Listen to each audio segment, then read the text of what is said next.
రాగి పిండి పిట్టి ఎలా చేయాలో చూద్దాం. దీనికి ఒక బౌల్లో 1.5 కప్పు రాగి పిండి తీసుకోవాలి. దీనికి కొంచెము వాటర్ తీసుకొని దాంట్లో కొద్దిగా సాల్ట్ వేసుకొని కలుపుకోవాలి. తర్వాత ఈ వాటర్ని ఇలా బాగా కలిపిన తర్వాత మనం చిలకరించుకుంటూ ఈ రాగి పిండిలో దీన్ని కలుపుకుంటూ పిసుక్కోవాలన్నమాట. ఇలాగ ఎలా ఎంతవరకు కలుపుకోవాలంటే మనం ఇట్లా ముద్ద చేస్తే ఇలా ముద్దలాగా రావాలి. తర్వాత ఇలా అంటే విడిపోవాలన్నమాట.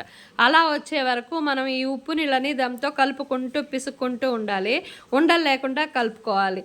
తర్వాత ఒక ఇడ్లీ పాత్ర తీసుకొని దాంట్లో ఒక 2 గ్లాసులు వాటర్ తీసుకొని దాంట్లో ప్లేట్ పెట్టుకొని ఒక క్లాత్ తీసుకొని దాన్ని బాగా చెమ్మ చేసి బాగా పిండేయాలి. చెమ్మ లేకుండా బాగా పిండేసి ఈ క్లాత్ని దానిపైన వేసేసి ఇడ్లీ పాత్రలో వేసి ఇలా పెట్టి మొత్తం ఈ పొడినంతా దాంట్లో పెట్టి దాంతో ఆ క్లాత్తోనే దాన్ని కవర్ చేసేయాలి.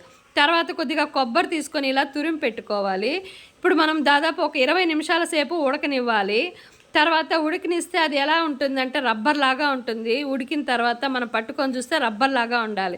తర్వాత ఆ మిశ్రమాన్ని అంతా తీసేసి ఇప్పుడు మనం కొబ్బరి తురుముకున్నాం కదా, ఆ కొబ్బరిలో వేసేసుకొని దాంట్లో కొద్దిగా బెల్లం కూడా వేసుకొని మొత్తం బాగా కలుపుకోవాలి. తర్వాత కొద్దిగా నెయ్యి కూడా వేసుకొని కలుపుకోవాలి. ఒక 2-3 స్పూన్ల నెయ్యి వేసుకొని బాగా కలుపుకోవాలి. తర్వాత దాంట్లో కొద్దిగా యాలకల పొడి కూడా వేసుకొని కలుపుకోవాలి. ఇంతే అండి, పిట్టు రెడీ.